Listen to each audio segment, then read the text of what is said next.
Welcome to our weekly playtesting and game design discussion show, stream, Indies Under the Knife.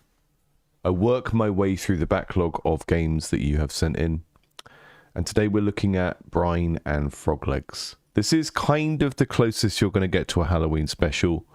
I will say up front, I think we're going to get some gore. I think we're going to get some comedy gore. So if you don't want to watch that, today is not the day for it. We've got two games that are kind of creepy, spooky, but funny-looking boomer shooter style games. Hi, Marek. So we're going to be checking out Brine, which says it's from the Falmouth Games Academy Year 3. So Falmouth has, to my knowledge, one of the better set of games courses in the UK, from what I've seen coming out of there and what I know about who teaches there. So I'm quite looking forward to this. And yeah, I wanted to put on a kind of Halloween special, but I didn't want to play horror games because... look, historically, I like horror games. Some of my favourite games are Silent Hill and Alien Isolation, although that was so scary I never finished it. I like horror games. What I don't like is the kind of low-effort style of indie horror game where there aren't actually any game mechanics and it's just a ghost train. So rather than subject myself, put on a special for Halloween and it's just me moaning about a type of game that I don't like, because horror seems to attract people that want to make games with no gameplay. Instead, we're going to play these two boomer shooters that have kind of spooky themes. So we've got Brine first. Team of 5 from Falmouth. Kind of... it's set in a Cornish town. So this is down in the southwest of England, and you play a disgruntled fisherman who must fight lots of evil fishies. So I think we're going to get sort of a silly Lovecraftian shooter, and then Frog Legs after that. And this is I don't, the whole point of this stream is we play games that are works in progress. I don't usually play a game that is already out where you can see the add to cart button, but this one had been in the queue for a while and I did like the look of it. I just hadn't worked out when to stream it. So, we're checking this out, which is a short single player horror action game starring Carl, the suburban house frog. So this looks kind of amusing to me. It's maybe not a boomer shooter all the way through, but it looks like a kind of wacky mix of genres of like puzzle games and some Frogger. So we'll check that out. We'll get around to that, depending on how long we end up spending with Brine. So let's check out Brine first. Got it all installed already.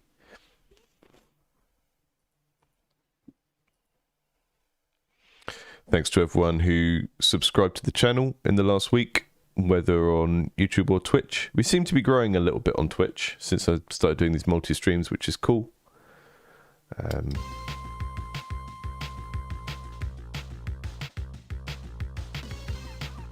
This is a really wacky mix of art styles. We've got some like hand-drawn stuff. We've got like a 3D thing. You get a lot of leeway for that kind of thing when your game is thematically silly.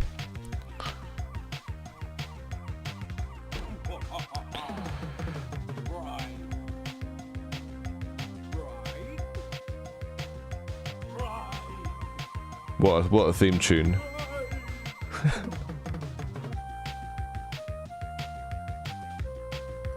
Okay, let's see if I can play this with a controller, because I think I would tend to have a better time with action games when I play with a controller. We're gonna go for standard. That's a geographically accurate map of Cornwall.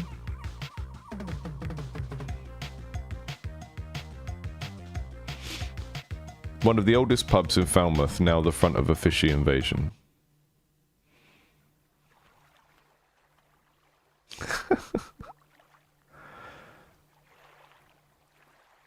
So it looks like we're doing hand-drawn art, but we've got like a pixel filter over it to try and key it in with the rest of the game.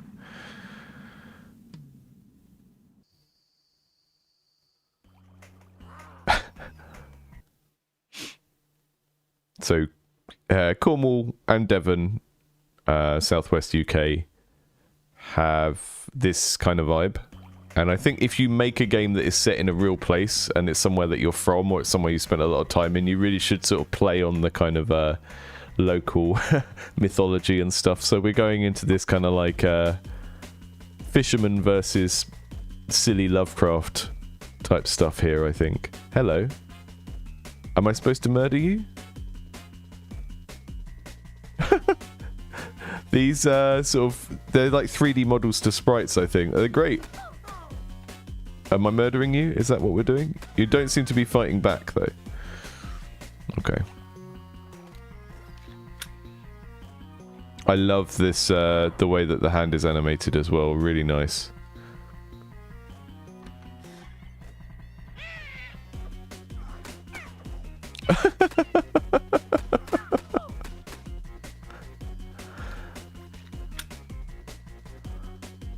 Okay, that's a key. Or seahorse.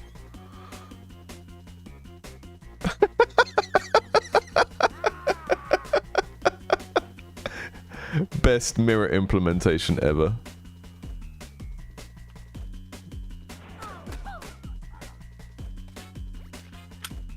I'm already nearly dead though. I wonder how accurate this pub is. I wonder if they've shown it to people in that pub. The fish with the pearl earring. Amazing.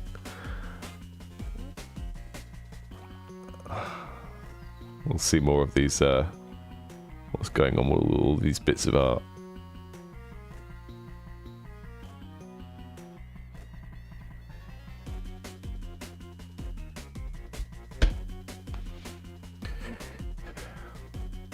Bottle of Blue Nun. I think, yeah, we've got a nail gun to start with, so...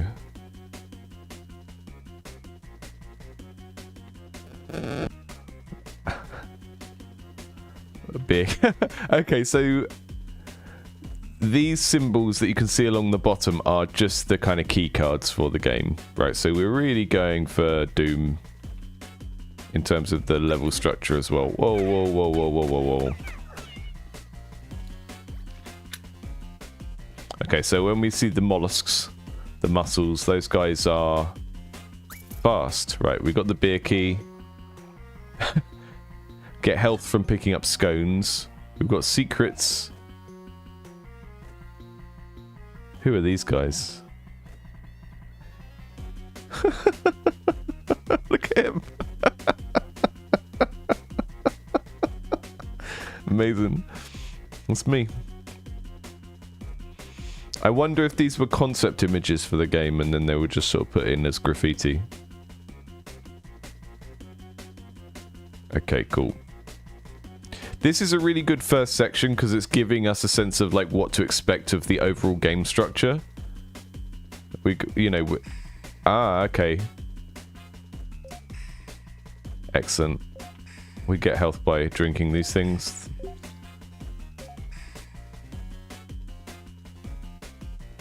That's the dev team, you reckon?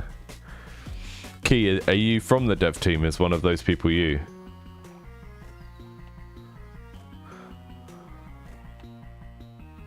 Okay, we've got the beer key, so we can leave now. Okay, so all the little food items around the level are health pickups. They don't give you very much. That's a really nice touch. It kind of means you've got reason to actually look around. And this like attention to detail of like toys in the environment. If there's a toy, you should be able to play with it. This is so close to the kind of 3D Realms approach of making games like Duke Nukem and Blood and stuff like that. I really like that. And again, it's not about realism and like what would happen. It's about what is fun and being able to come in here and play a little pool. It's good.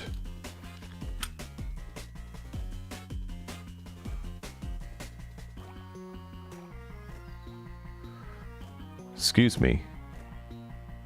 It's that kind of type of object in one of these billboarded games where it's like, what's the kind of uppermost limit for when a object should be billboarded rather than 3D? This table's 3D and that's following me around. It makes it feel like a character. Score 501.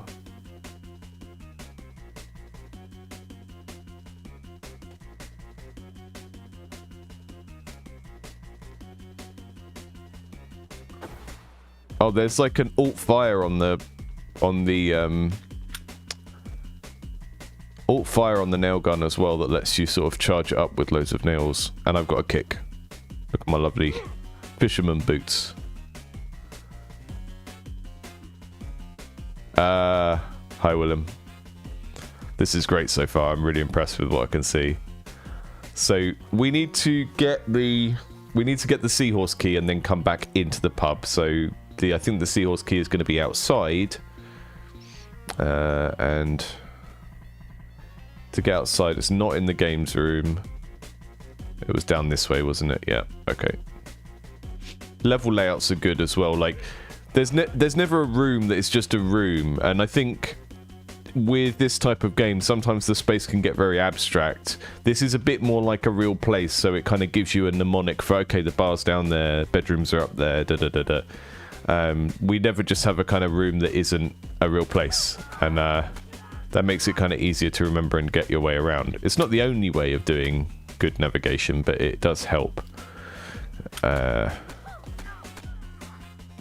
My biggest environmental design bugbear in 3D games is where people make something overly symmetrical.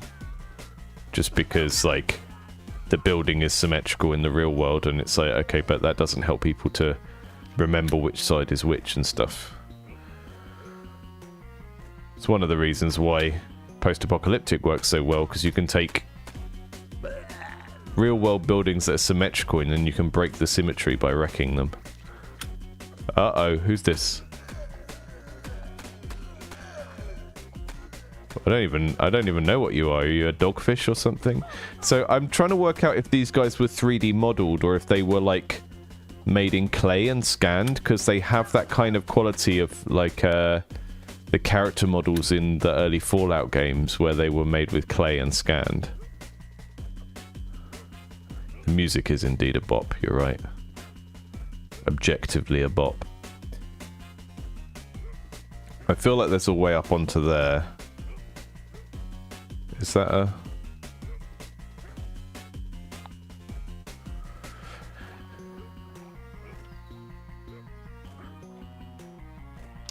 Keep teasing me. Not quite things I can jump up onto. Maybe I don't need to. Fine.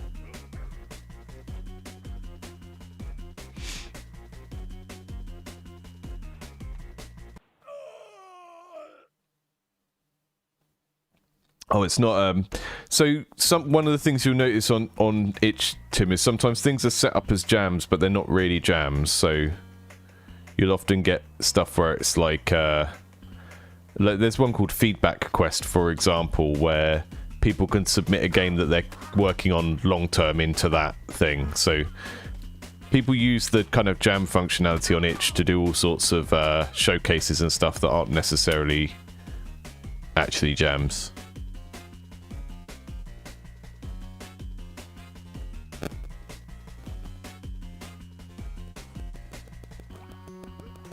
How do I drink stuff again?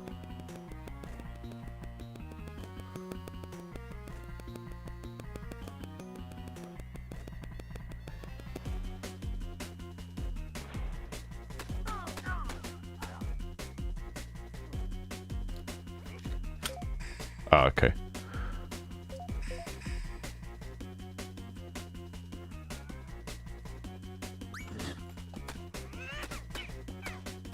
Their voices are great.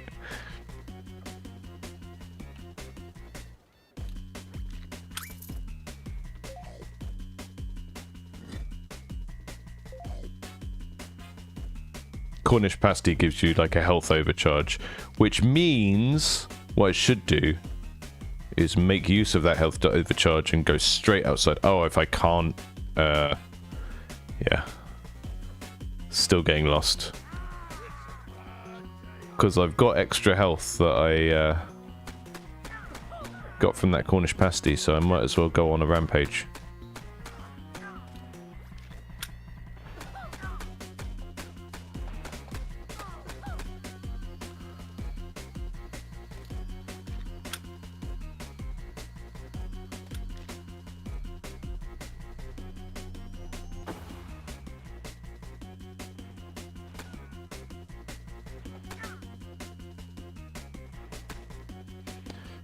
There are actually quite a lot of towns in Kent that look like this as well, where I'm from. Very similar, fishermen's cottages and stuff. We usually don't have a cool galleon though. Just yachts.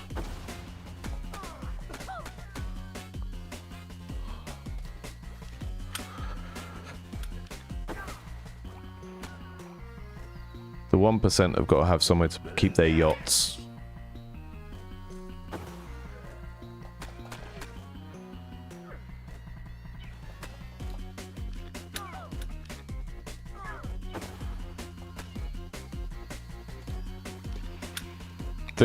Once you so the kind of pina colada time. The kind of base level gunplay doesn't feel amazing until you get the hang of using the alternate fire. And I'm not saying it feels bad, it's just because we don't have much variety because we're just using one gun. But as soon as you start using the alternate fire, then you're making really nice little moment-to-moment decisions about which type of attack to do, and then the gun starts to feel really fun to play with.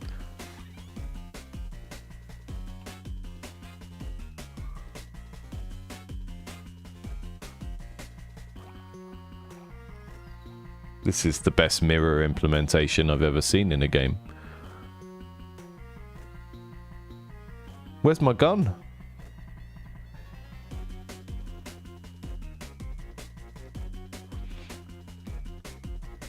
See, I like to think they made the hand model from photos, but they were being cheapskates and they didn't want to actually buy a nail gun, so they went into B&Q and they filmed themselves with a nail gun walking around in B&Q like this with a yellow fisherman's coat on, and was like a stealth filming session.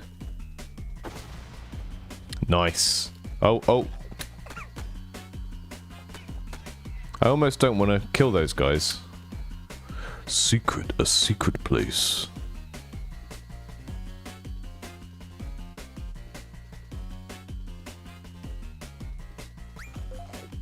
Are they? No. Gloom Pub. This is great. This is great.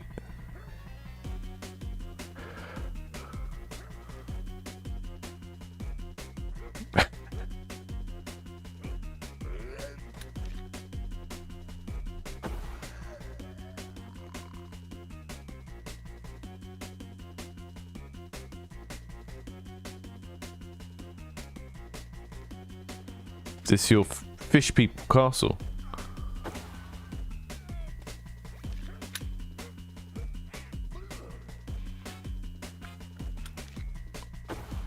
So I hope what we're going to get, I don't know how big this version of the game is and like what we've got intended in terms of like, oh, I've got a shotgun now. Oh, it's a shoots nets, maybe? Let's find out what the alternate fire is on this.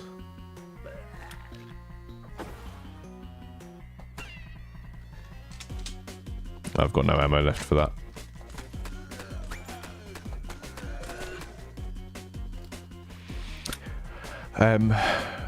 See, I don't know if that is part of this town or if these castles are supposed to be. I guess they're kind of like our equivalent of the Doom Hell takeover thing, but here we've got this kind of sort of halfway between Lovecraft and SpongeBob type thing, which is great. Great, I love that.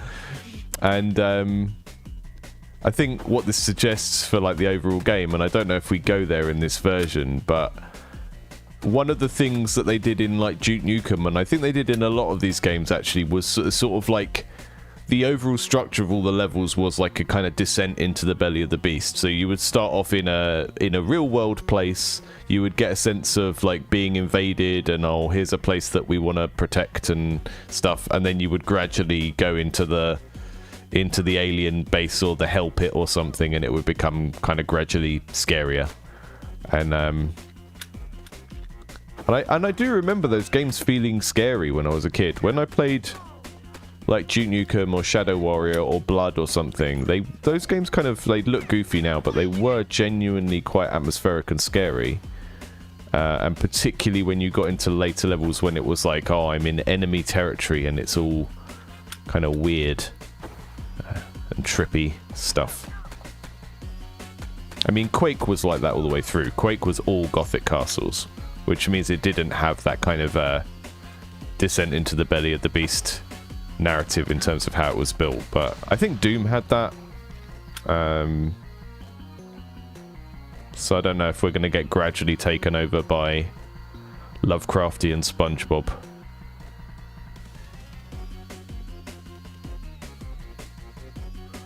Can I get that pasty?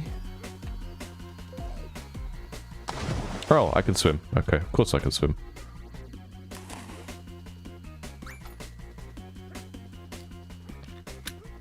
The nail gun ammo looks a bit like a net. Kind of confusing when I first see it. You know what you should do? You should riff on the... So you know in Quake, the ammo boxes had the 9 Inch Nails logo on because 9 Inch Nails did the music for Quake, right? So it's like a funny little gag and marketing thing.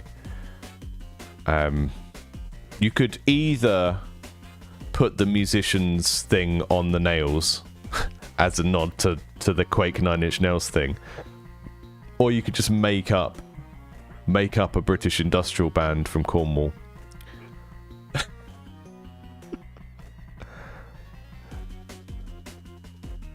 Spongecraftian.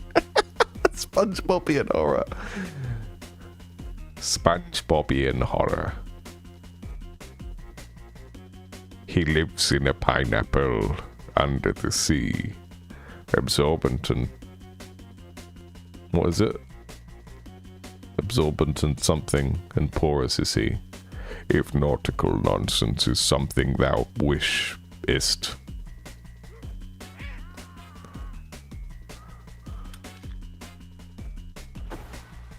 There's a little bit of resistance in the design of the environment where, you know, I do occasionally get lost or I don't know how to progress. And that's good, because I think otherwise it just becomes a corridor shooter. So there are these moments where I have to work out what to do next. Like it wasn't really obvious to me I could go up there. Maybe to some people it would be, they just run straight up here. But that's fine, that's good, and I think you should have that, because otherwise it just becomes a corridor shooter that may as well be a kind of Time Crisis type light gun style game.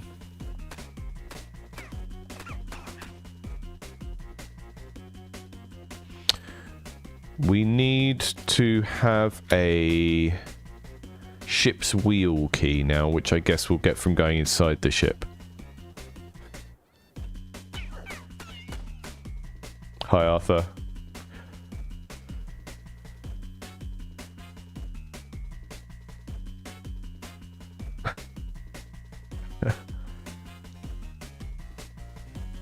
The Lovecraft voice is tonally similar to Morgan Freeman, I suppose. Oh, we've run out of ammo. Listen, you.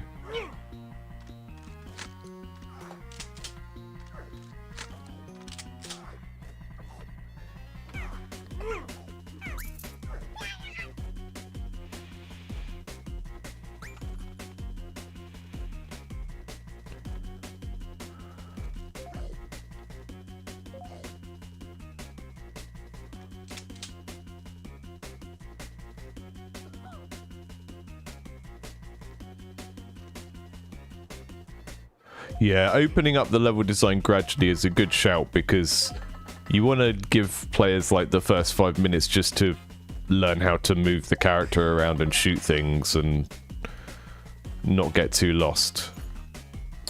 And then if you want to have a more kind of open level structure where people can get lost, you kind of introduce that element once the player knows what they're doing a little bit with the core mechanics. That will make sense.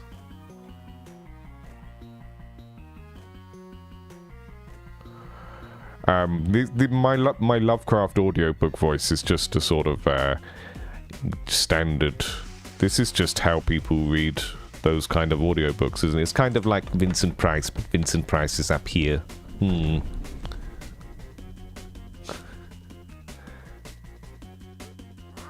The town had been overrun by a most fishy sort.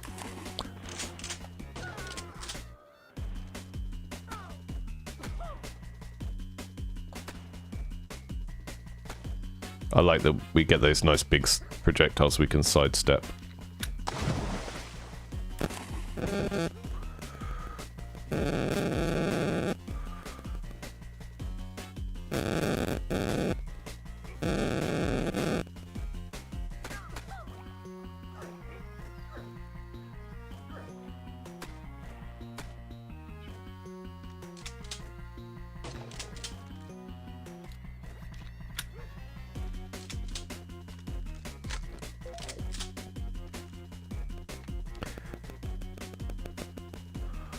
Oh no. Oh, hang on.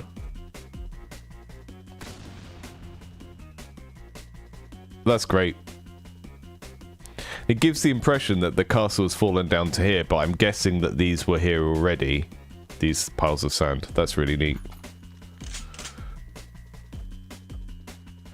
So the fact that the fact that the enemy is building these little sand castles is a really good kind of design angle, because it means that you can have explodable terrain that is kind of explainably soft to do that kind of stuff with. You know, we're not blowing up everything in the level. It's not Red Faction, but the castle can be blown up because it's made of sand. Makes perfect sense.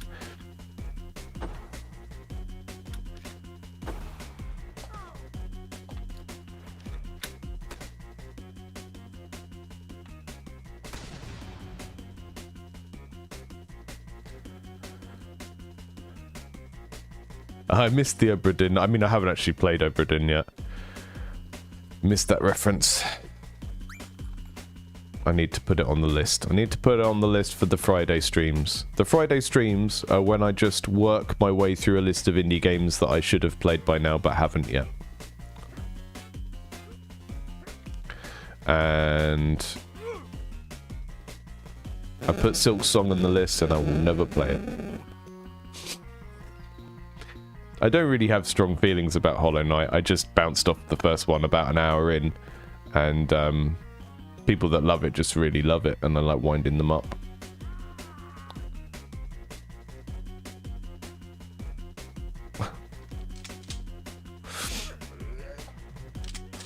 I just love a little guy that's a bug. It's just their thing. It's their jam. Oh. That big boy got me.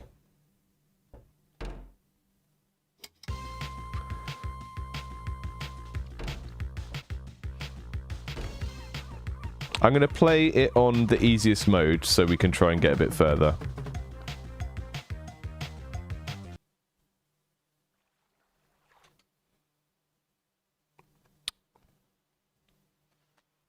I do think that game feels pretty well balanced. Like, I feel like I needed a checkpoint before that point because we were going back quite far if we died. Oh, the easy mode starts us with more guns. I see. Interesting. But because it's a stream and I'm probably only going to be checking this out on a stream once, I'm going to put it on the easiest mode just so we can get a bit further. Tourist has no enemies. Oh, okay. That's no fun. Okay, we'll put it on the medium one. A well-like. No, downwell is a well-like.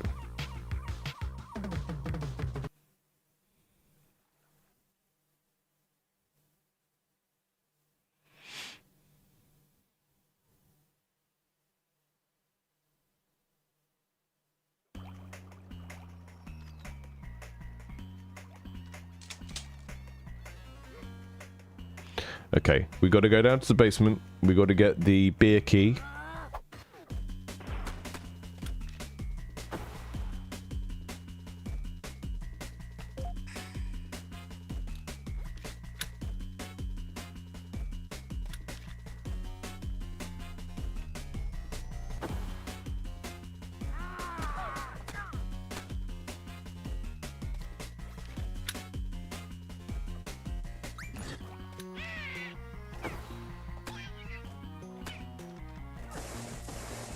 Nice.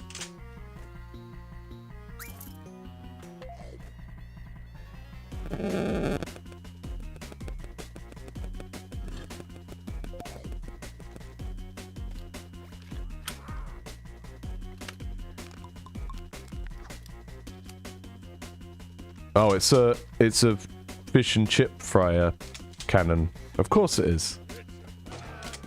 Naturally.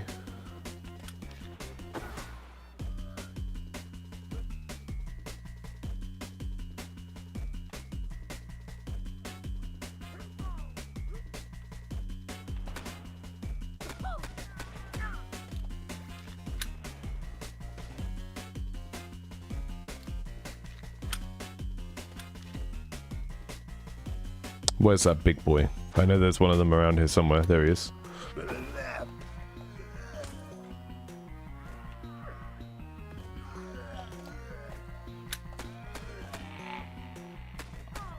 He's a very violent lad.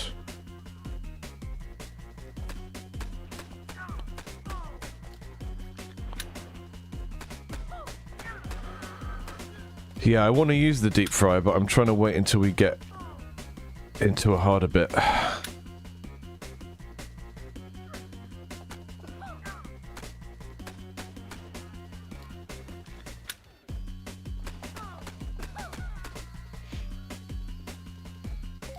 This is, I'm really enjoying the tone of this game. It's kind of just... obviously it's silly, but it's kind of in a real place. It's not so silly that it doesn't have any kind of mood or atmosphere, right? This is still a kind of scary scenario, but because it's silly, we get leeway to do things like having slow bullets that we can dodge, right? Which is a good thing to have from a gameplay perspective. But if this was like a very seriously toned World War I game or something, you wouldn't be able to have big cartoon bullets you can dodge. So I think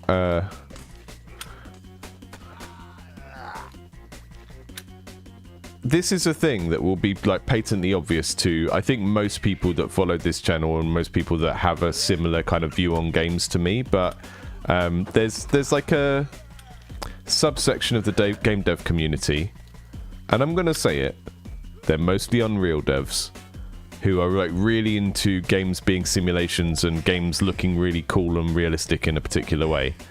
And I am from the school of video games are actually interactive cartoons. They're not movies. They can tell stories, but treating your game as an interactive cartoon gives you so much more leeway with reality, and that makes it a lot easier to make the gameplay fun, because you can do stuff like having bullets that move ridiculously slow so that the player can dodge them, instead of just raycasting all the enemy shots or whatever. And that all really kind of comes out of having the ethos of a game is an interactive cartoon rather than a game is an attempt to kind of create a simulation that is kind of fully immersive in a particular way. I think having games which are cartoonish just sort of generally puts you in a better place design-wise, because it means you can make decisions that are better for the player experience in terms of what the player is doing to have fun, rather than just immersion, and then you end up with a, you know, like a David Cage game that looks super realistic but you don't have much to do in it because every game mechanic you could put into the game becomes exponentially more expensive with the level of visual realism.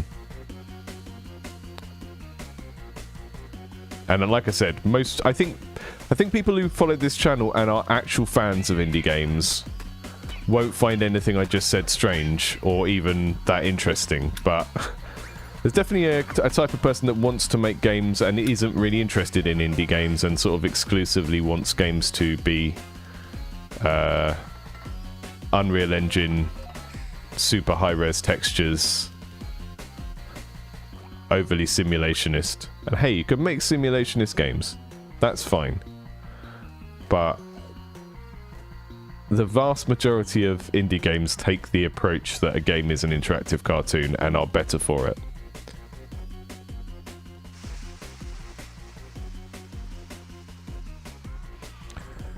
Reality is boring, exactly.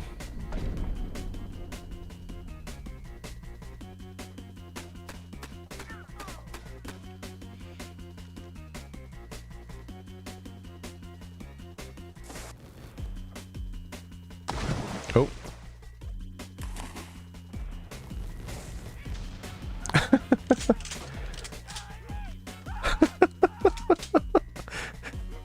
The fish people scream when they're on fire.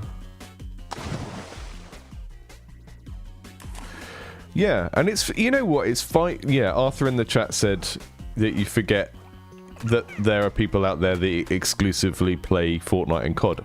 And the thing is, it's okay to exclusively play Fortnite and COD, but you probably shouldn't exclusively play Fortnite and COD if you want to play games. If you want to make games, sorry. Because you're not giving yourself a very good reference point.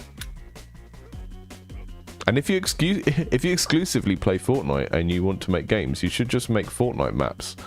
Because they put, I don't know, have the latest news on it, but they created that thing where you can monetize Fortnite maps if they have enough kind of engagement, which is interesting in itself. So if you're interested in like level design, or if you're interested in level design, then I think that's a very interesting route to go down. And I'm tempted to just take a month off and do a stint of crazy Fortnite maps at some point. It's a really fun tool to use. I used it at a previous job.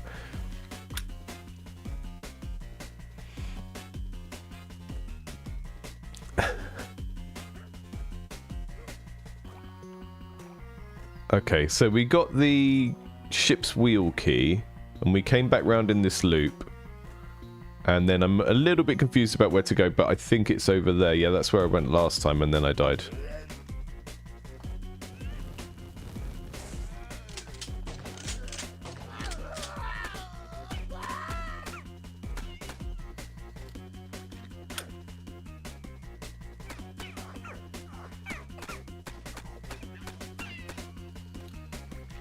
Yeah, the thing with Minecraft and Fortnite and kids is like they're kind of captured by the platform, and they can play all those games with their friends if they're playing online as well. So they have extra reason to play. You know, think of you know, people started making Among Us style maps for Fortnite, and they were rubbish. They didn't have anything to do in them. They didn't have all the little tasks that you have to go and do.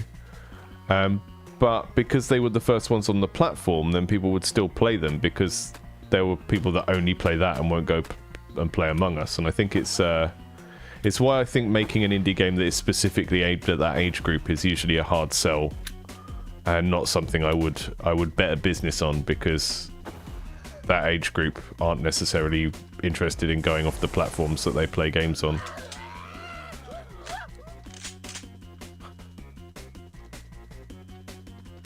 I love that they have their like bespoke animations and sound effects for when they get killed with fire. That's great. Hello? I've got the fry thrower.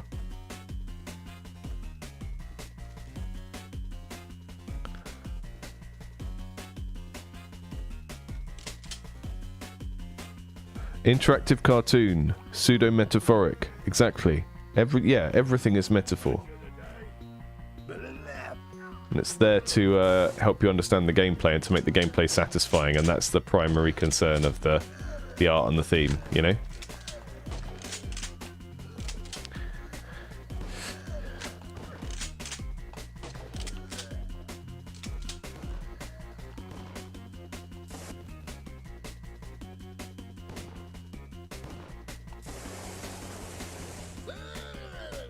Yeah.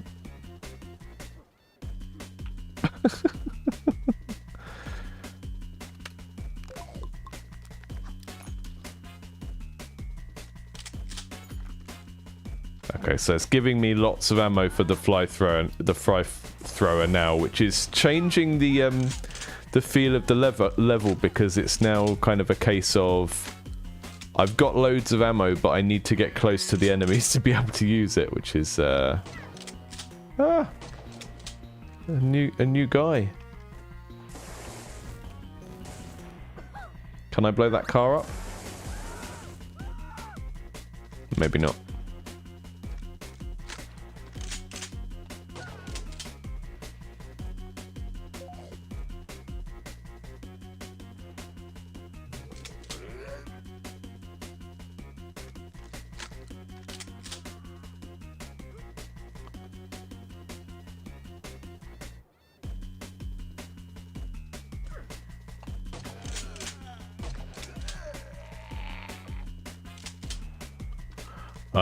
Yeah, I kind of love this art style, but also I'm a first wave 90s shooter person, so it does the thing for me that I think is the right way to do nostalgia, which is you have to like use the nostalgia as an initial hook and then do a value add. Like I always say this about Pokemon. You know, people try and make Pokemon games and then they're aimed at like 30-40-year-olds who liked Pokemon when they were kids, and then they play it and they go, oh, I don't actually like the gameplay of this game. It's really tiresome. And that's like an example of where like the thematic nostalgia or the art nostalgia will only get you so far, and you still have to do something different with it. This feels like a good approach to that because you've got an art style that is very reminiscent of 3D Realms type games like Blood and Redneck Rampage. This reminds me of quite a bit as well. But then it's kind of doing this extra layer of really kind of silly SpongeBob Lovecraft humor over the top.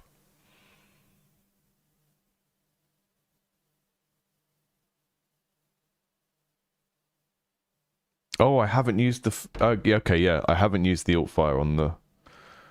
Okay, I'm going back to the start of the level, but...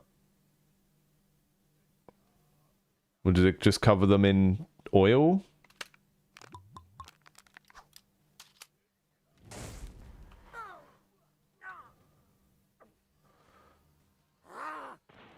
Yeah, that's great.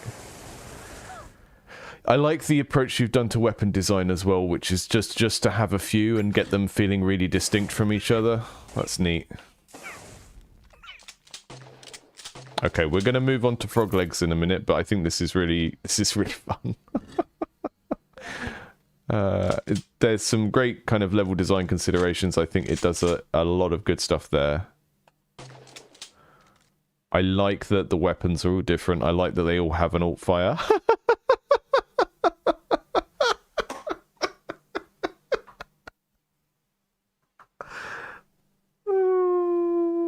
Amazing.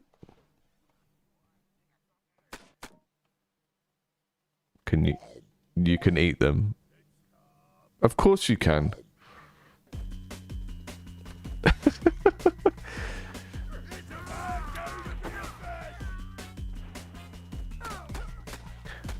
I want to fry the big boy. Right.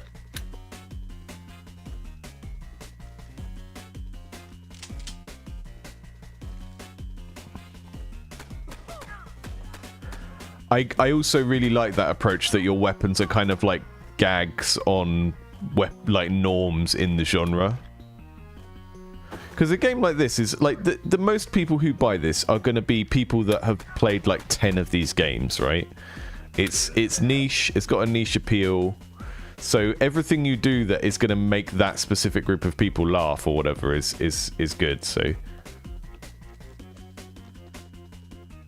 I don't know. Oh, I wanted to batter him. I didn't have enough ammo for it. That's a shame. It's really, really good. And are you folks still at Falmouth?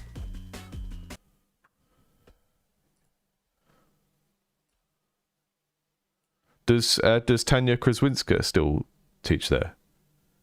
She was the external on my PhD Viva.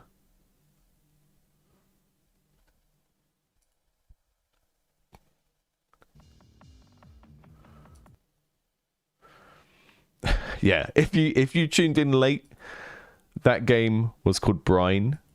I'm pretty sure you can find it by Googling BRINE FPS. I think that's how I found it this morning without going into my spreadsheet. Really great. Team of 5. Really kind of funny take on that subgenre of FPS. And I really like the tone of that. I really like the world building. I really like that it's silly and funny, but it's not so silly that it stops having any sense of peril or anything like that. Yeah, great, well done, and I hope. And actually, interesting to hear, to sort of see what you're talking about in the chat of like reverting design decisions of like, oh, changing the shotgun to something else and stuff like that, because I think that is one of the most important sort of qualities or willingnesses that you need to have in games, is the willingness to revert and not treat things as so precious that you can't go back on them. People get quite shocked when you tell them that. No, we're taking that out and we're doing this instead. You're taking something out? But it's so much work to put something in the first place. That's like a very kind of majority reaction to that type of thing. People that are kind of hobbyists that make games, they see how much work something is, and you tell them you're taking something out. Oh my god! Like, yeah, but it's for the benefit of the game. It's going to make the overall thing better. The thing does not become better by virtue of just like pure amount of hours you spend on it. It becomes better by thoughtful decision making. Really, yeah, great project. Let's check out Frog Legs now. Like I said at the start, don't usually play games once they're out, but this has been in the queue since before. Oh, I thought I already had it installed. This has been in the queue since before it was released. So, sorry, I thought I had that installed from the beginning. I'll nip back to the Frog Leg page for a moment. Spongecraftian horror. Yeah, that was Smugpire.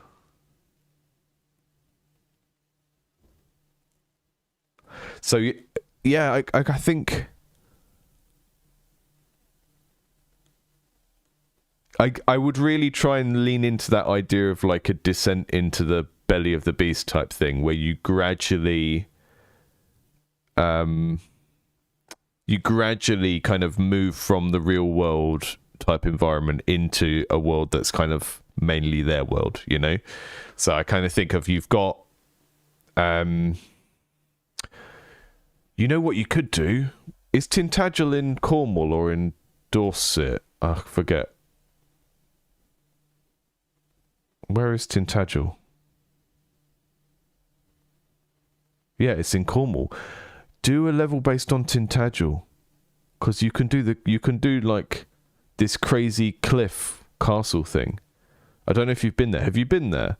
It's like the castle. To get up onto the castle, you have to go round this crazy winding rock thing, and you could make like an exaggerated version of Tintagel Castle and make it all kind of like hellish with a red sky and everything. That would be a really cool level. I don't know if you ever played you were already planning to do Tintagel. Amazing. See, that's hitting the nail right on the head, because I can imagine Tintagel Castle, right? And you don't have to lay it out exactly right. It's already a very cool kind of level design thing, because it's like a weird just trying to imagine how they built it is weird, because it's very hard to get to. It's like very windy up the side, and it's kind of like some of the level design in Deathloop, if you've played Deathloop. But I can kind of imagine Tintagel Castle sort of rendered like the other world in Clive Barker's Undying, which is like a sort of late 90s horror shooter, you know, like this kind of vibe. Tintagel Castle. And maybe there's some sort of industrial setting you could use for a level, like a bit more of a commercial port where you can have warehouses and stuff.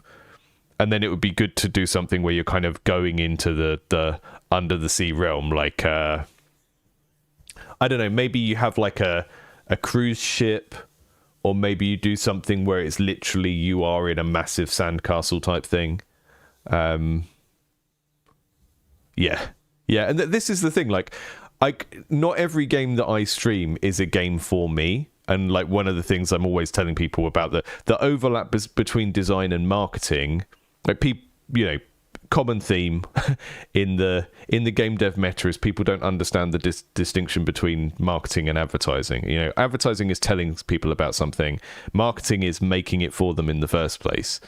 And the overlap between game design and marketing is that your game is never supposed to be for everyone, right? If you're trying to make a game for everyone, then you are basically competing with the McDonald's of the game dev world, which is like big match 3 games studios like King and Supercell and like EA games and stuff like that. We should never be trying to do that as indies, because you can't compete, because not only do they have like massive teams, they also spend loads of money on user acquisition and like traditional advertising and stuff. So the overlap between your game design and your marketing is making something that really appeals to a particular type of person, you know, satisfies what they want out of that kind of game, makes them laugh, has cultural references in that they get. And there's like a particular type of person that's like a British person my age or older who knows where this is, and perhaps has a particular sense of humor and like sort of like heavy alternative music and stuff. And this is such a perfect mix of those things, because you've got the gags about it being a small town in England, and that fits quite well with the Lovecraftian thing anyway, because that's kind of what they're doing in Shadow over Innsmouth and stuff like that in Lovecraft. But then you've also got that kind of descent into the occult, which fits with the kind of 90s edge lordy heavy metal kind of thing that these kind of 3D Realms games had. Yeah, really, really, really, really great. And I could go on and on about it, and that is partly because it is a game that is so clearly targeted at me or someone similar to me. Brine guy.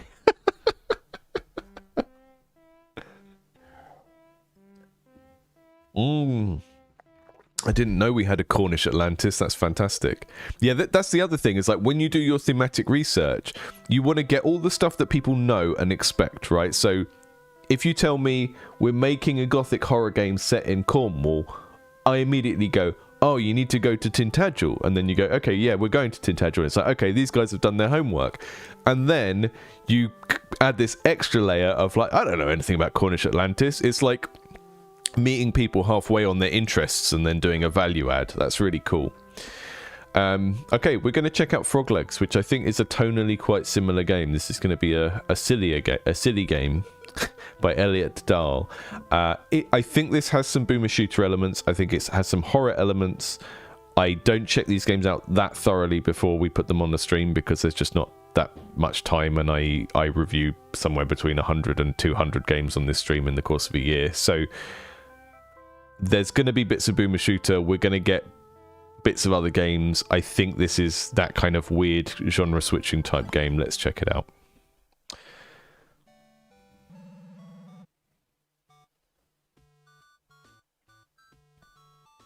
Okay, boys, let's do this. Who's going first? Gee, guys, I don't know. Are you sure this is safe? Stop pissing your pants, Bill. None of us are wearing pants. It's perfectly safe, Bill, don't worry. How about the rest of us go first?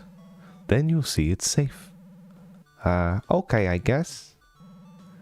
That's the spirit, Bill. Okay, I'll go first.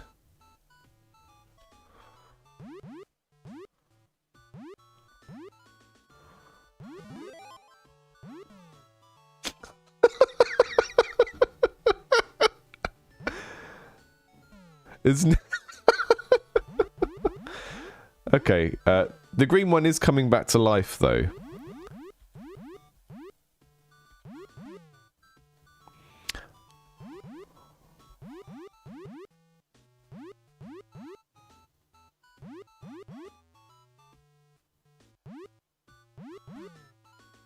I just caught on the edge of that. That's terrible. So, if you've just tuned in, don't worry, this entire game is not Frogger. It just starts off as Frogger.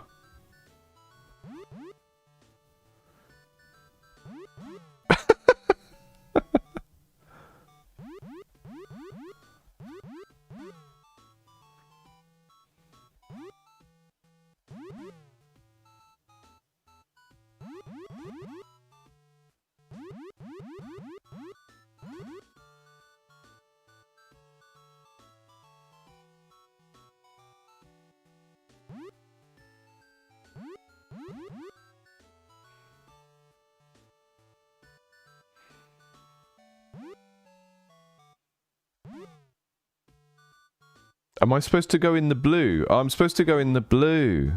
I'm supposed to go in the blue. I think.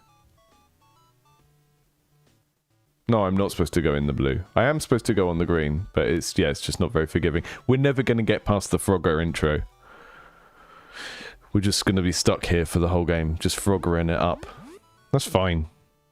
Sometimes you got to go back to basics. Sometimes you got to stream Frogger for an hour. It's not the point of the game. Yeah. I think we should have just let all 4 frogs die, and we, you know, if they all die, you lose all your lives, and that's fine, and then we go on with our lives. It's fine. We'll do it. Okay, the green at the other end kills you. Or do I have to... Okay, I see. I see.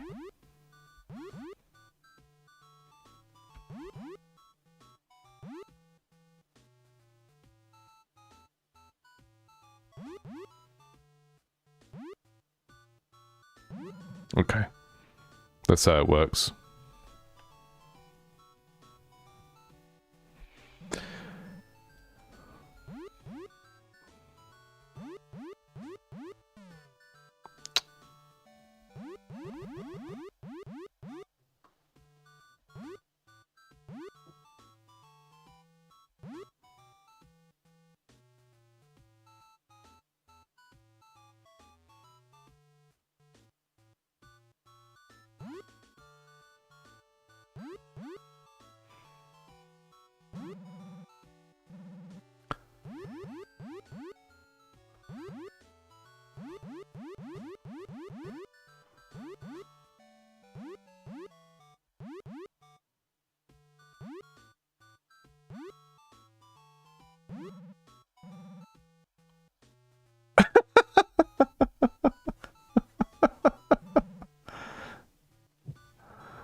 Yeah.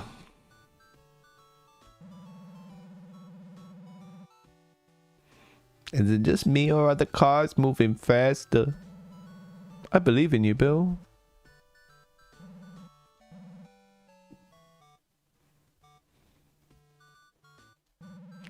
Yeah, the yellow patch is a power-up.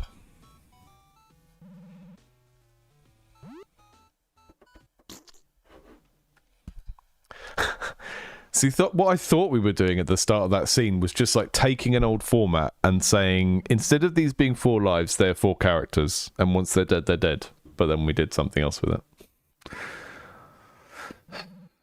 it. Probably still faking it. Shut the frog up, Phil. Look at what we did. I'm so sorry, Bill. Let's get the frog out of here.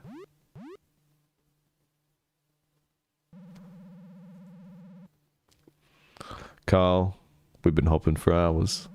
Let's rest a minute. I don't like this place. It's creepy. Yeah, it is. Oh no, what are we gonna do now? Look, guys, we just need to stay calm. We shouldn't have left Bill there. We have to go back. We all saw the same thing, Pete. There's nothing left of him to go back for. As horrible as it sounds, feels right. But we should never have pressured him. He was scared. I feel awful. How are we ever going to move past this? I'll tell you how, Pete. We leave. Didn't we just do that? I mean, we leave this dimension altogether. There's a whole universe out there where frogs can not only hop in X and Y directions, but a third one called Z. Oh, are you sure you didn't get hit by a car? Yeah, we're getting the Frogger law now.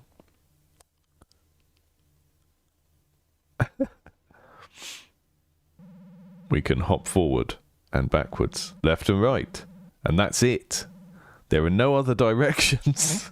No, I've heard of this third dimension. The rumors say there is a portal to the 3D world somewhere deep in the woods, past the game level bounds, which is Holy Frog. Which is right where we are now, Pete. The portal to the 3D world will be opening any second. What do we do once we're there, Carl? We try to live a normal life. And we never speak of this again. Holy Frog. It's opening. Hold on to your tadpoles, guys. This is incredibly charming.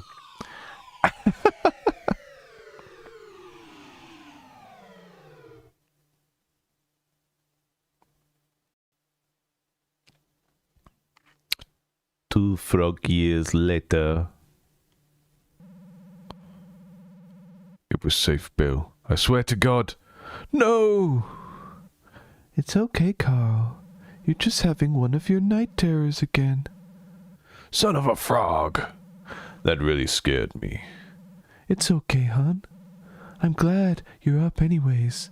Because, like in every good horror game, the power is out.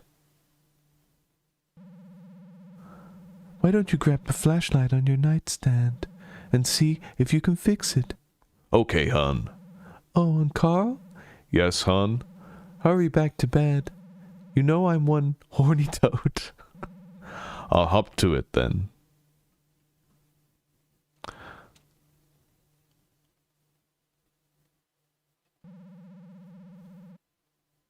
It's like Flatland with frogs, yeah. Great. I found the flashlight. Now I should go check the breaker box in the garage. Garage. In the garage. What you call it, garage?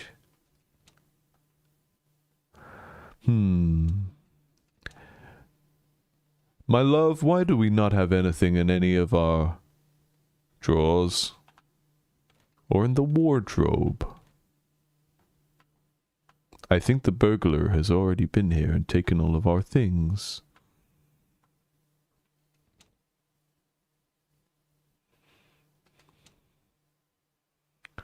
No baby frogs? No baby frogs. Baby frog?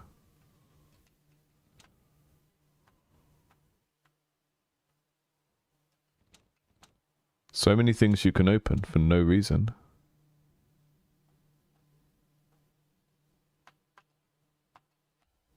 These ones don't open. I'll open everything that I can. They should have things. They should own things. They should have little froggy clothes and magazines. Granny loves margaritas. Each word means something in the house. Granny must have changed the combination before she left.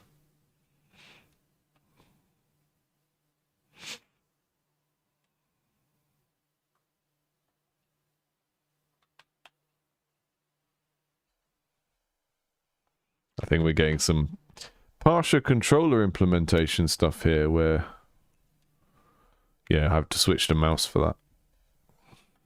That's not good.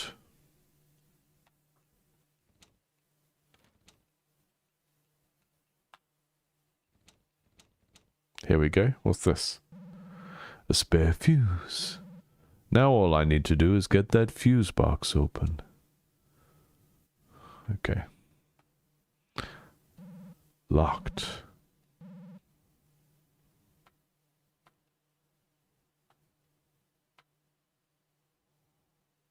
Okay, that says number 1 on.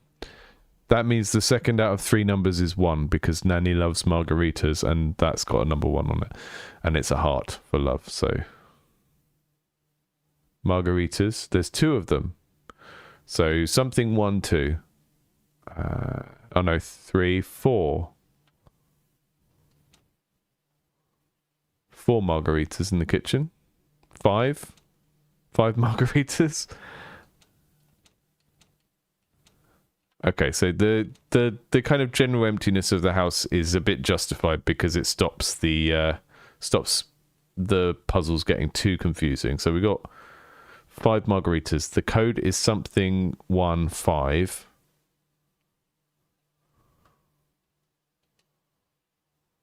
Can I go in here? I can't go in there. Okay.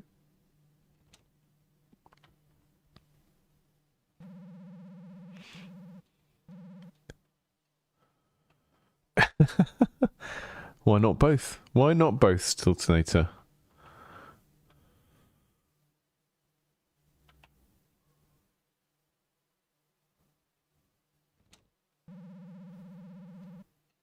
The key to the downstairs room with no name.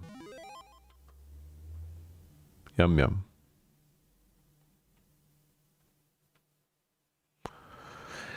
Granny is going to be in... Well, I've got a key for this downstairs room that we haven't unlocked yet. So the Granny is going to be something to do with that. There we go.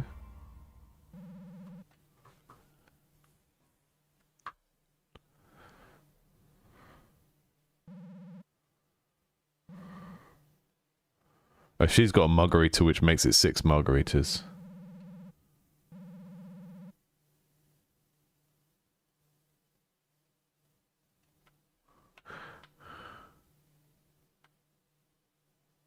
Like a weird effect when you move the light. Okay, so Granny has 75 on her. 7516, I think. I think that's the code. 75 from the Granny paper. From the Granny picture. 1 from the cushion. 6 margaritas in total if you include the 1 on her picture.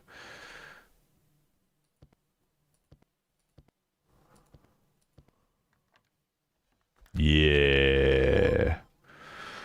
She does love margaritas. Frog, yeah, it worked. Time to go back upstairs. Hun Bun is waiting.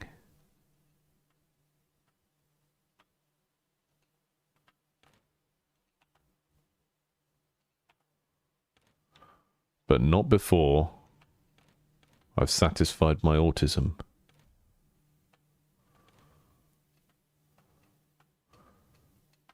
See, if this was my game, I'd make it so if you go back to bed and any of these are open, you just immediately fail. And it comes up with a big sign saying, "You left a cupboard open downstairs." And then it shows you the end of the world. It's like the closing. Oh, for the love of frog.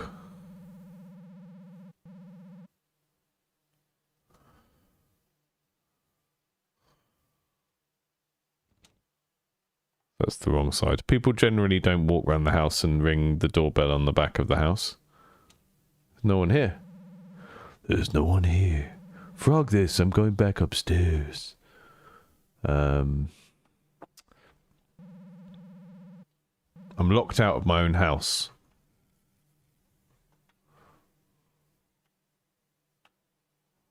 How traumatic must it be for him to have a road outside his house? If I was this frog, I wouldn't want to live anywhere near a road. It's locked. The doorbell. Nobody plays games with Carl, the suburban working class frog. You tell him, Carl.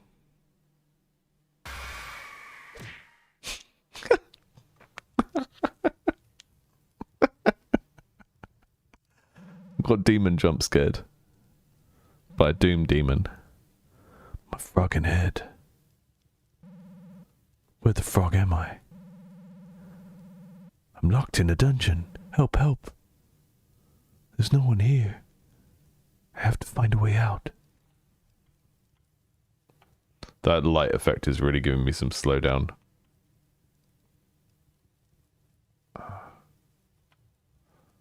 Another number puzzle. Pots and rings and literary things. Pots. 1, 2, 3, 4. 4, 8, 1. The subtle art of trapping your frog friends in the dungeon, 13th edition.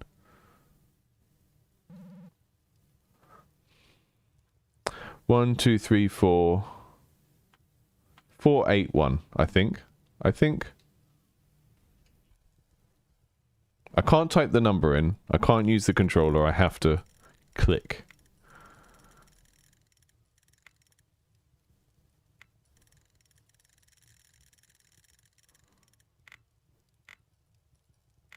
No, okay.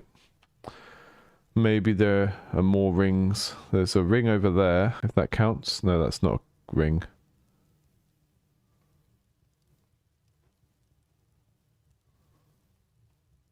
Pots? No, 5. There's 5 pots.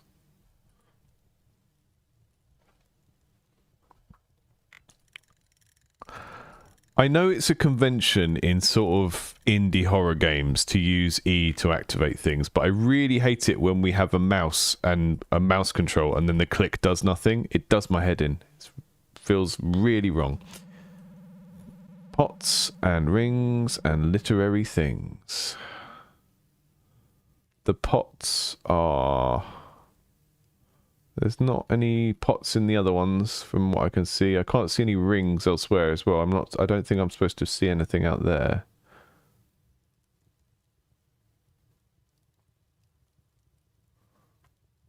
Maybe it's 4, maybe it's 5, 8, 1, 0. So the last puzzle, we had one number that was double digits, which made it work because there was a 75.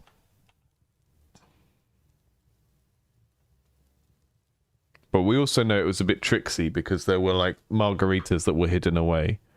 Ah, 13th edition. Well done. Well done, Tim.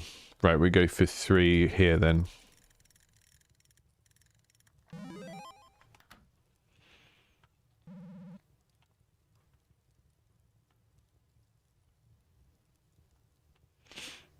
Immediately walk into another cell.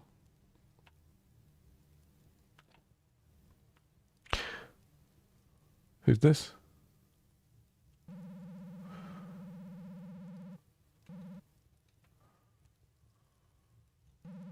One defends against the gargoyle while the other attacks it from behind.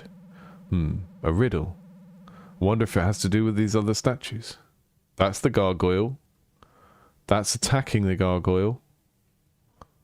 That's defending against the gargoyle. I'm going to put stuff in their hands. I don't have anything to put in their hands.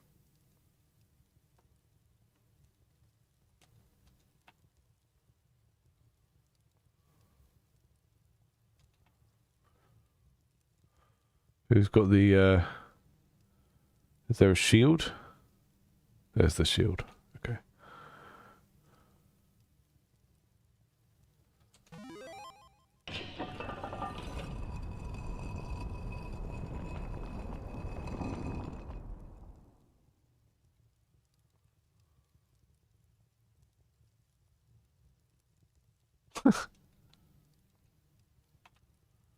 Right, I can pick those up. Don't know if I want to.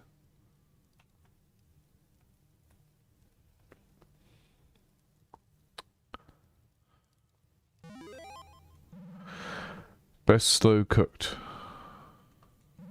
Don't mind if I do.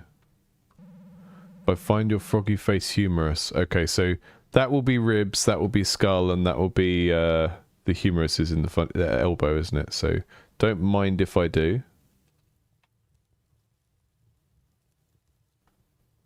Ribs, best cooked slow.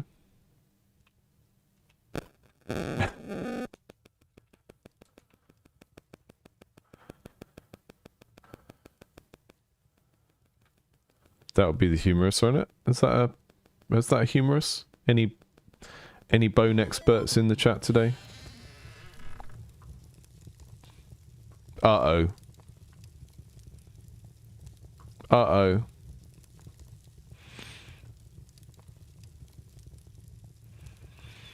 Hello. Holy frog.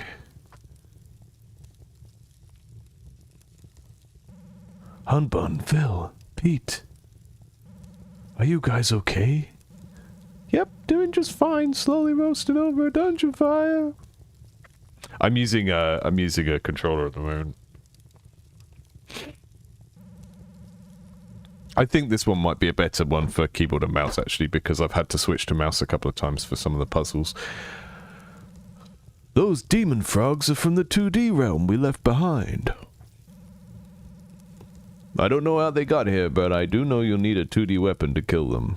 Here, take this. Where were you holding that, mister? None of us are wearing pants. No comment.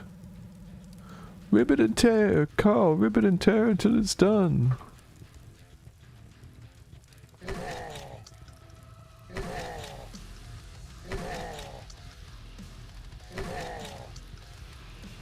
Good enemy designs as well. They're very good, like, middle ground between being proper scary Doom enemies and slightly silly and cute.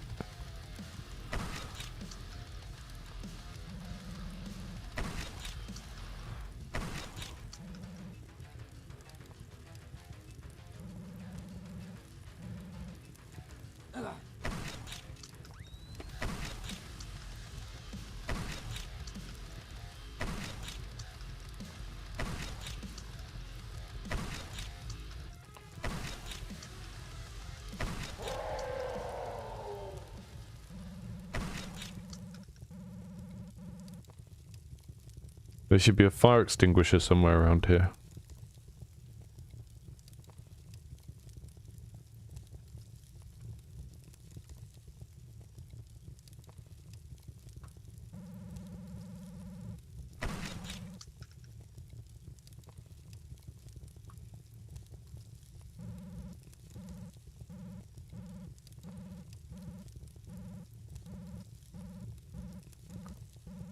It's gonna pee.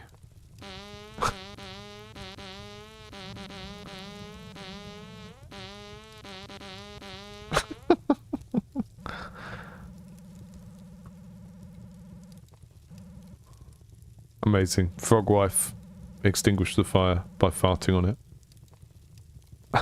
I have never been more attracted to you than in this moment, Hunbun.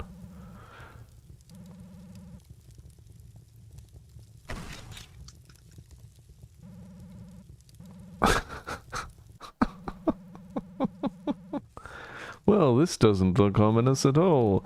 Don't worry, we're almost out of here. I bet the exit is just through that door. Guys? What's that? Holy frog. It's the portal from the 2D world. That's not possible. Oh, I'm afraid it is. Holy frog. It's Bill. That's right, Phil. Now who's pissing their little frog pants? Well, technically they aren't pants. Don't you say another word, Pete. Bill, what happened to you? We thought you were dead. You never stuck around to find out, did you? That truck smashed my frogging legs. Luckily, my true friends came to my rescue. Got me the shiny new frog legs. Those aren't actually frog legs. Shut the frog up, Pete.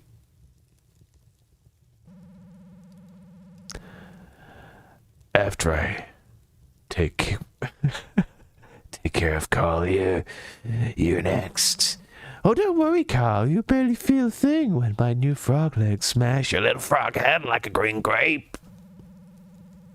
Well, I guess it's my turn to give you something from my... No comment. Take this, BFG. Big frogging gun. Show him who's boss. How in the... It was in there sideways? Give him hell, Carl. Oh, you think your cute little toy will stop me? I'm prepared to die.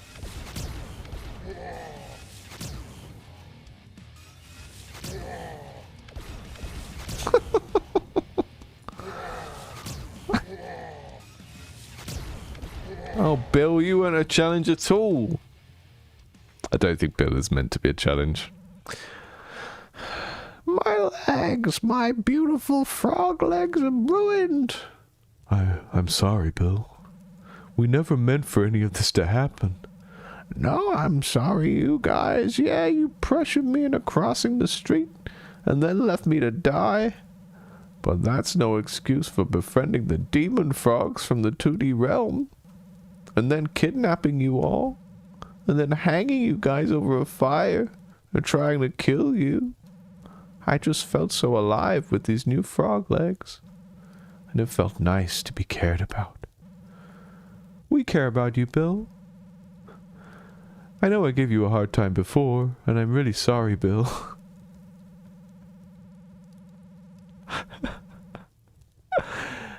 Making fun of you for being cautious that day at the highway is the biggest regret of my life. Aside from that night I blacked out at the lily pad and woke up the next morning with frog warts. Actually, I don't regret that. Your family, Bill. We'll always be there for you. You don't have to kidnap us for that. You're absolutely right, Humbun.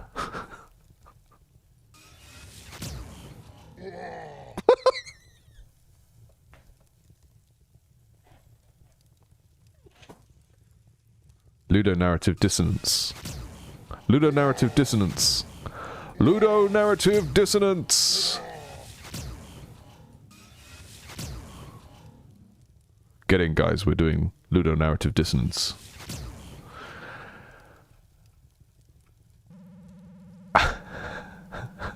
Why don't we all hop the frog out of here and go have one of Granny's margarita?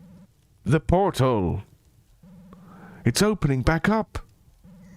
Oh, no, I can't stop it. Ah! It's pulling us in. I can't hold on much longer. I'm slipping. Ah!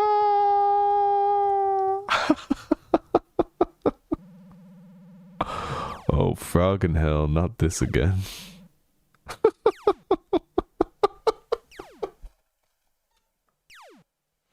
This is such a funny way to make a game made of minigames. It's like, have the minigame and then revisit a little bit later, but with a like weird spin on it that fits into the narrative. It's very, very charming. Could this be a Cinemaware like? That demon is terrorizing this place. We have to do something. Hey, that's the demon who helped me. I guess he's not so nice after... I guess he's not so nice after all. Bill's the only one that needs a special voice. Stand back, guys. I'll take care of this. Oh no, my frog legs. They're gone. I have no legs. We can do this together, Bill. We'll be your frog legs. Frogs, assemble. Nice. Alright, let's get this son of a frog.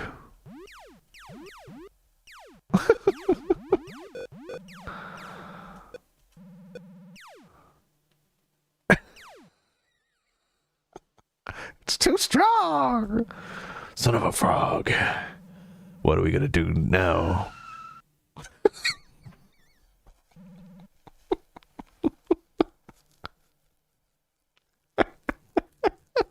It really reminds me of like when you're playing make-believe kids, when you're playing like make-believe games as a kid and the game just keeps changing because someone had a flight of fancy. Like kids can be quite good at that kind of yes and improv stuff. They're like, and now we've got jetpacks. Way! It's kind of like that South Park episode where they're anime characters. It kind of gives me that vibe of just there's always another thing coming, and the game doesn't really let you play a section for long enough before it moves on to the next thing.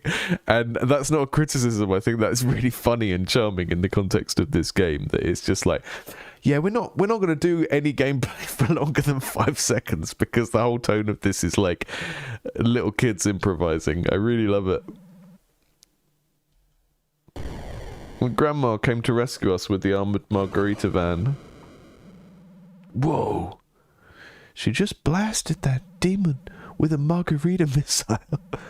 Nothing like a stiff drink to knock you the frog out. Granny, where have you been? We thought you returned to the pond. Well, I'd love to say that I returned to the 2D realm to fight the demons, but honestly, I came back here because the margarita business is booming, and I wanted to build something to leave you all when I finally croak. She's a very conscientious 75-year-old woman. Speaking of which, I have something to show you. Everyone hop in and let's get the frog out of here. Oh, and Bill? Yes, Granny? I have something special for you as well. Frog, yeah. Let's go, everyone.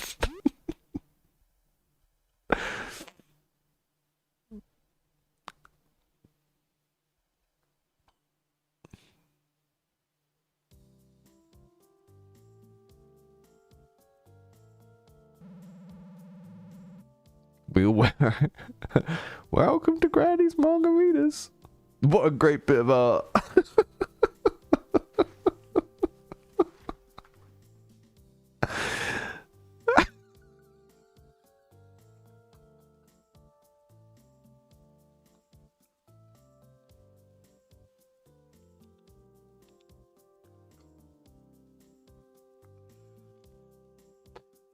That's beautiful.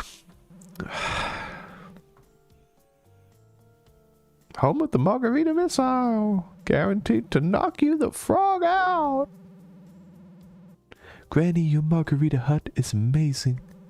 Frog, yeah. I can't believe you did all of this, Granny. I did it all for you. And maybe to get smashed once in a while. Hey, Bill, how are the new frog legs treating you? Granny, I don't know what to say. These new frog legs are amazing. They're powered by the blood of your enemies. Relax, I'm kidding, Bill. They're margarita powered. Of course they are. Of course they're margarita powered. Those sort of Metroid legs. They'll give you the liquid courage to cross the busiest of roads. Wow, Granny. I already feel more courageous. I think we're done crossing roads for a little while. I wish I had never opened my stupid mouth that day. I'm so sorry, Bill. I feel so ashamed. It's okay, buddy. I forgive you. And I hope you all forgive me too. You are my best friends. That was a hard day, but it was also the reason that you came to the third dimension where I met you, Carl. And for that I am grateful. I guess life hands you both good and bad things, and the bad helps you appreciate the good. It's like a genuine.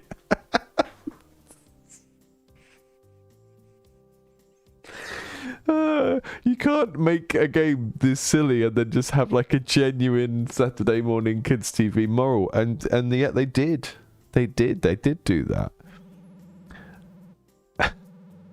Well said, Hunbun. Cheers to the best life with the best frogs in any dimension. Hear, hear. Hear, hear. And another round coming right up. I think that might be it. I think that's the whole game. But, that was a Hideo Kojima game. Yeah, they're so,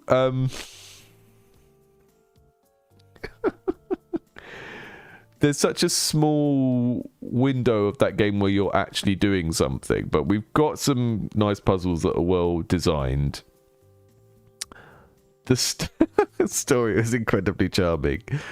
And then you've got golden flies to find, which we didn't find all of. So there is a little bit of replay value there. But that was really great. I thought there was going to be more Boomer Shooter in it. But we just, yeah, I think there's something really charming about that format. And I can see it being quite a valuable type of project to do, to learn how to do a bunch of different things in an engine as well.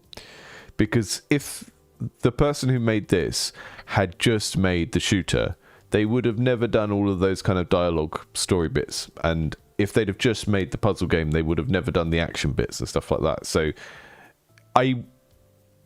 making a game like this that is made up of 2 or 3 or 4 little mini games, maybe it's not the best thing to do to try and make a really big game, because you're just going to end up making a game where people really dislike certain parts of it because they're all pushing in different directions. Like, I hate fishing mini games in things like Stardew Valley because I spend the whole game walking around and doing one type of action, and then it's like I have to just sit there and do a Simon Says with one button. Hate it. And the more mini games you put in a game, the more danger there is that one of them will just be something that someone absolutely hates and doesn't enjoy doing. But a very small scale game like this that is a mini game collection, I think that's really neat, because you get this inherent comedy of switching modes too fast, which is what this game was doing, and one of the reasons I found it so funny is like we kind of establish a form of gameplay and then we move on too quickly, which is kind of the central gag of WarioWare as well. Like when you play WarioWare, it's like this kind of slapstick comedy of not really getting to do anything for long enough to actually get good at it. And that doesn't work for a bigger game, but it works very well here, and I can see how that would be a very good structure to use to learn how to do a bunch of things, or to practice a bunch of things in a game engine as well. So I've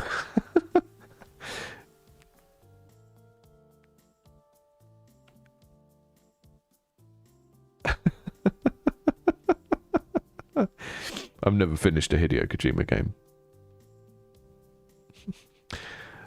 Like Death Stranding and the last Metal Gear Solid are just like, yeah, you're just expecting too much of me in terms of my time to get to the things that are good. That's the problem with Kojima for me.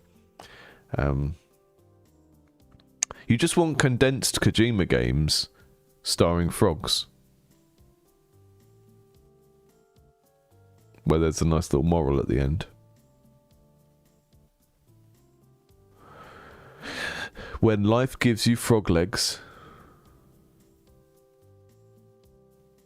make frog legs.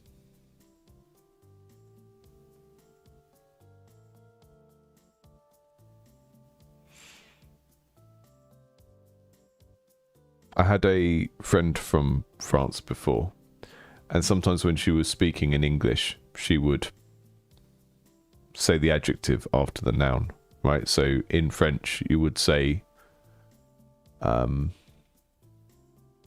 legs frogs rather than frogs legs, because you're describing the thing after you've said what it is, right? Just like I would say I'm wearing a jacket green, or I'm wearing a shirt blue. And I remember we were talking about frog legs as a culinary dish at some point, and she said they look like mini legs human. They look like little legs human, legs of the human, legs to human.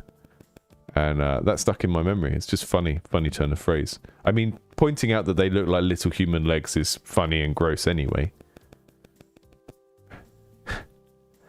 But mini legs human.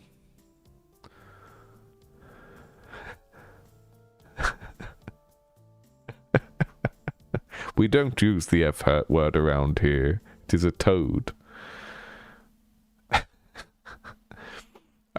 Yeah, I'm going to wrap it up there a little bit earlier than usual, but we played all of the content of BRINE. We played all of the content of Frog Legs. Those were both very charming games. I hope this one is already out.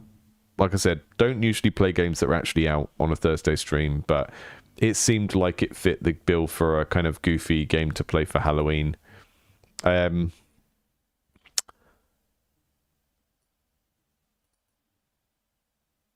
Very positive reviews. Got 130 reviews. It was very short, but to be fair, they did say it was very short.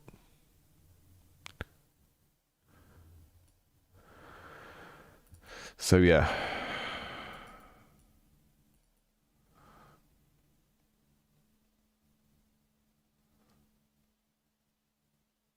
A6 Jitty, are you going to live stream game? So I'm doing dev on stream every Tuesday. Have been doing it for the last month or two.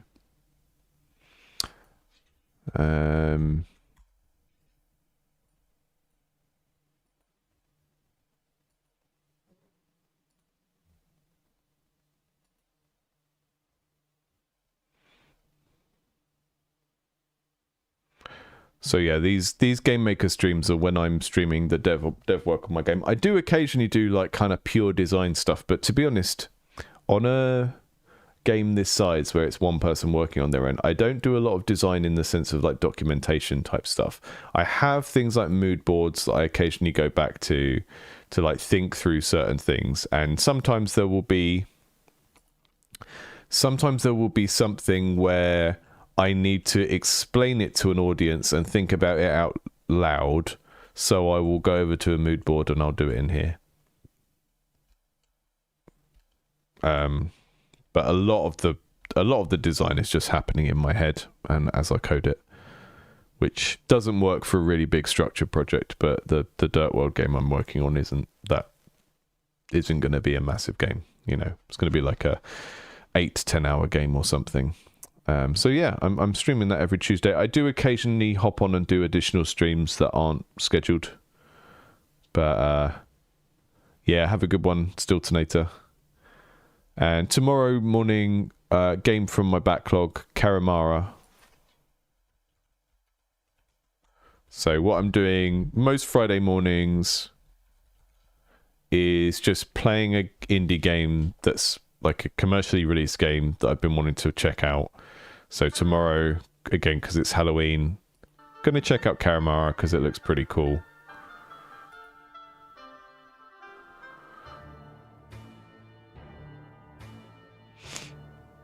Yeah, dev streams on Tuesday. I do occasionally do an additional stream when there's free time in the week. Depends on how busy I am with other stuff. Last week I did one where it was just like mic off, come and hang out if you want, just like silent deving with music on type thing. So I might do some more of them in the next couple of weeks. This is Karamara, very moody, cool art style, where you use cards to interact with stuff in the world. Looks really interesting. Hard not to compare the art style to something like Inscription, but I think what it's doing with the gameplay is you go around with these cards in your hand and you interact with things in the environment using these cards. So I'm kind of really interested in checking that out tomorrow morning and seeing how that works. And if you're not there tomorrow, I will see you all some other time, and thanks for joining the stream. Have a good rest of the day and have a good Halloween tomorrow, all those who celebrate. If you don't celebrate, make sure you lock the doors tight. Make sure you do all of your things that you would do to ward away goblins, ghosts and the like. They will be out and about. I mean, they're always out and about, but it's like their Christmas, so there will be lots of them. They might eat you if you don't take care. So take care on Halloween. There might be spooky ghost. There might be demon. Might be fish person. Might be frog. Who knows? If you don't like that sort of thing, stay inside. Barricade your house up. Put tinfoil over your head. Yeah, put garlic all across the threshold of your house. Then invite a vampire in, so they then they step over the garlic and then they die.